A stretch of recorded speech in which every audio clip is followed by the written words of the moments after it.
Hi, my name is Daniel Plant, and today I'm just going to speak a little bit about Canterbury. As part of my event management and tourism college course and my strategies for cultural and creative tourism, I've been asked to do a small presentation on Canterbury, a location based in England.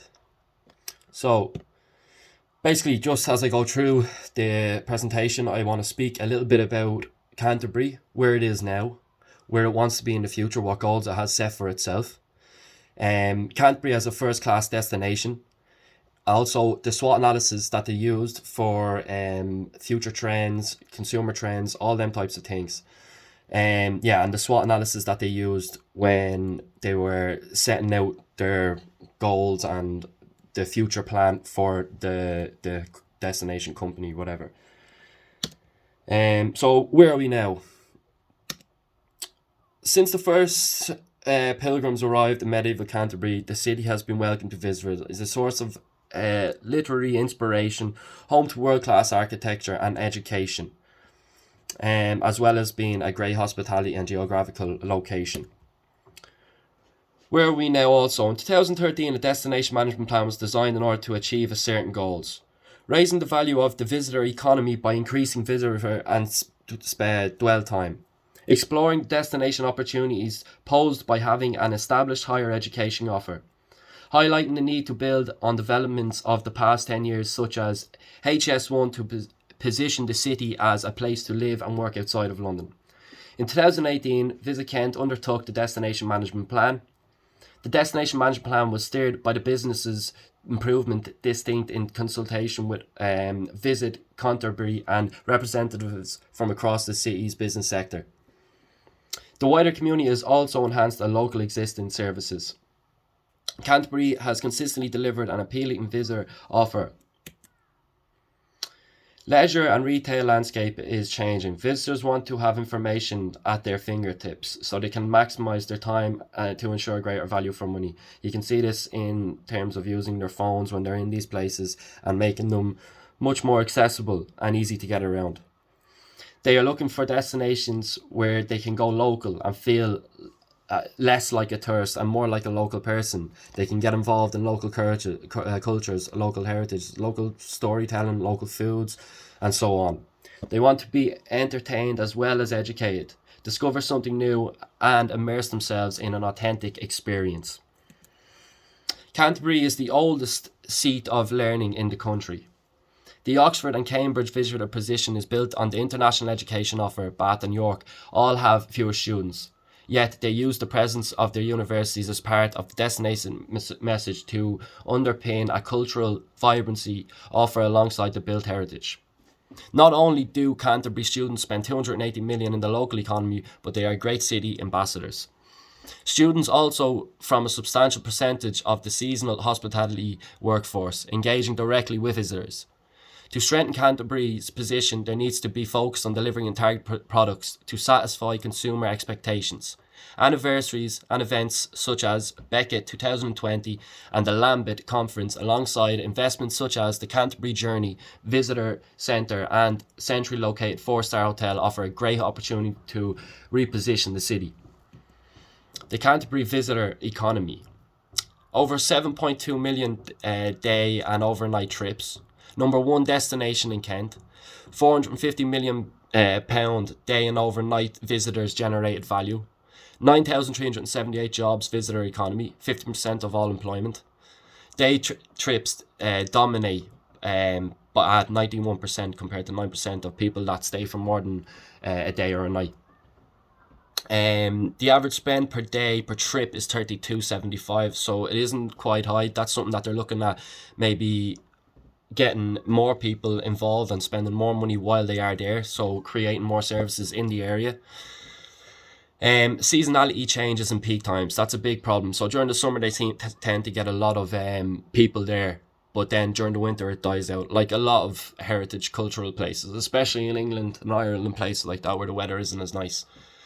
There's been a decline in numbers and places of worship. There is mainly due to the fear of terrorism attacks, small things like this. Business tourism represents 19% of visits.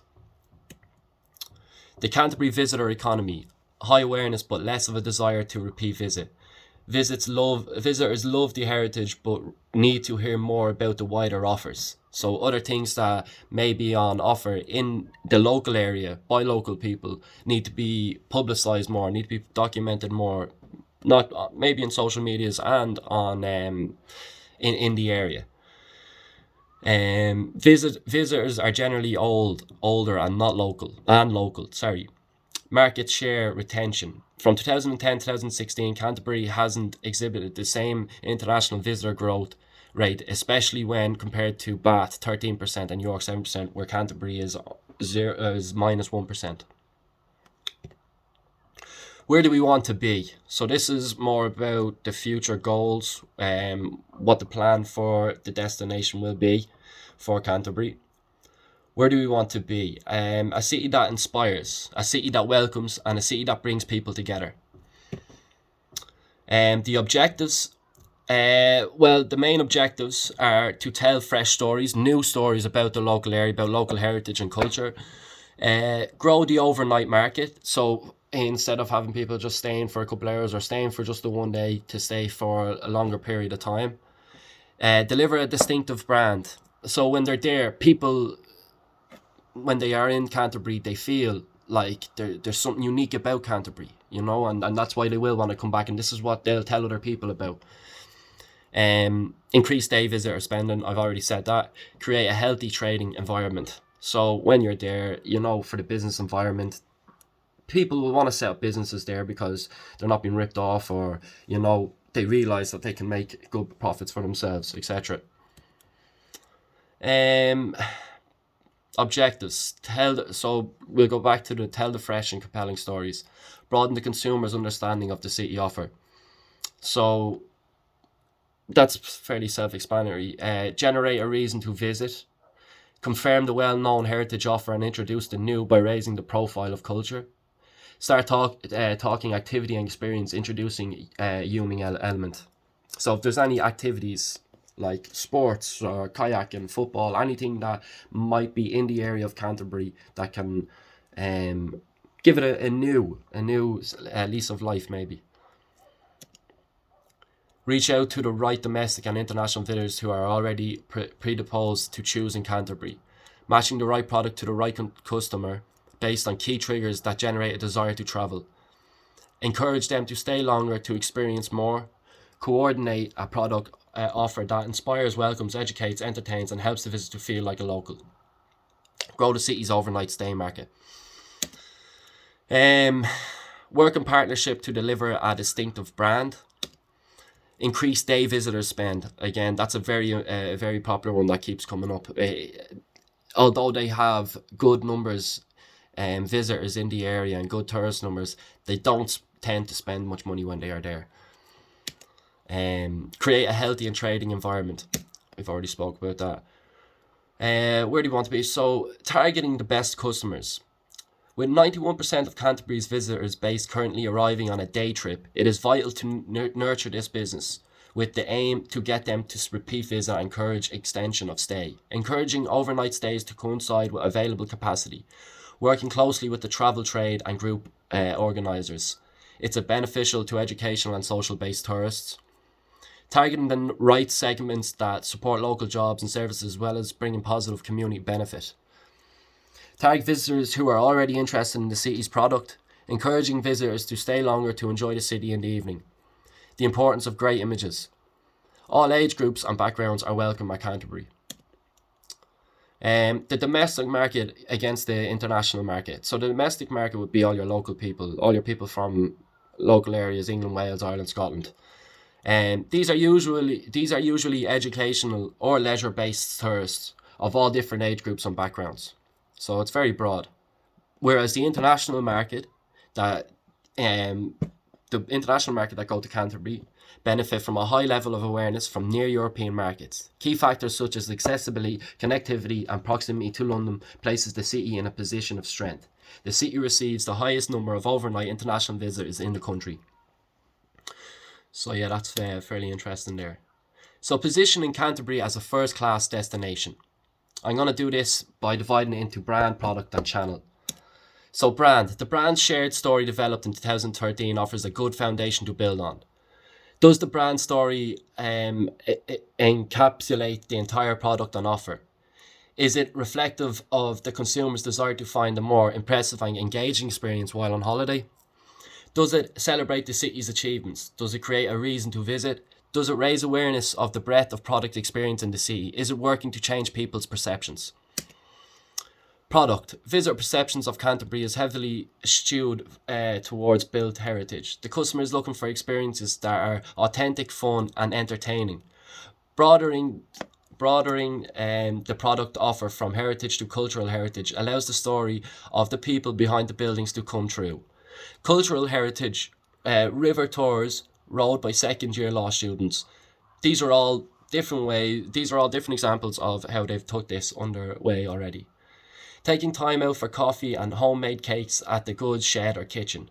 Searching for signs of rotten Romans as on a half-term history tour. These are all just different things that you can do while you're there, or just examples of this. Channel. The web platform needs to deliver more content that focuses on the needs of the visitor. So as I said earlier, there is a lot of unique things in Canterbury, whether they be foods, different sports, different activities to do. They're just not accessible to most people, so they just need to do a better job at, kind of working with their online and their websites and stuff like that. The site needs to have a clear narrative, so it can be instructive, bold in content, and current supporting a visit message. Image is everything. This was clear throughout doing my research of Canterbury. When people hear information, they are likely to remember only 10% 3 days later. Show them a picture of the same information and they retain 65%. This is a motto that is used throughout the running of Canterbury. So basically, when you're there, try to have everything colourful. Try to have loads of pictures there. This is pushed towards you in the area, and it's definitely something that makes you remember. I can still see different pictures in my mind of different areas in Canterbury from doing the project, and they were just lovely and just nice to look at, But yeah, as a heritage city rich in content, Canterbury definitely has the product to shine on platforms like Instagram. However, one organisation cannot solely deliver the destination image. The ownership is across every business that engages with the visitor economy, where visuals need to be compelling and current. Working together to deliver the best results. The most effective way to deliver the DMP is to encourage a cross-section of tourism, educational and business sector to get involved.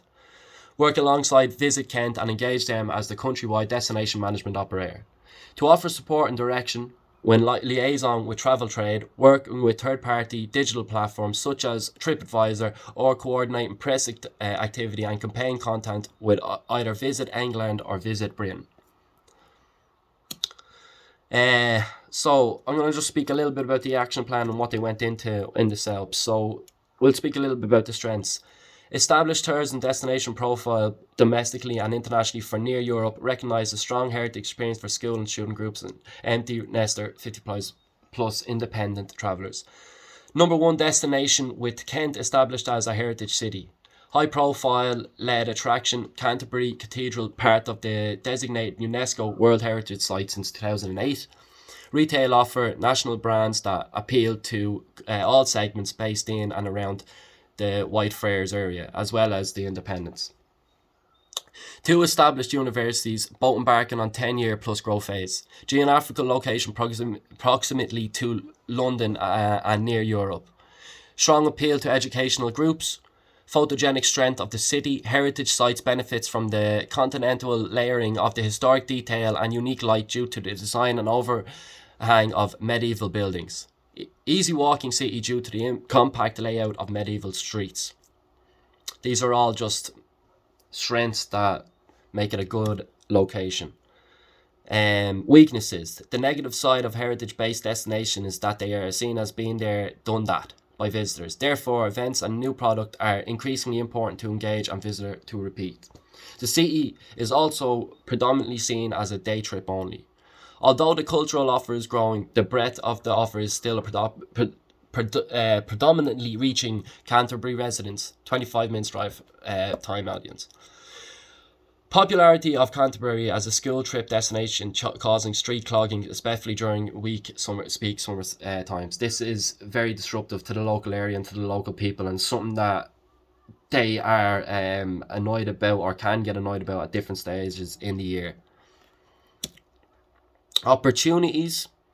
Nurturing the growth of the international overnight stay market. Peer-to-peer marketing is notable the fastest and most effective way to raise destination profile. So if one guy from the university or girl comes in and goes through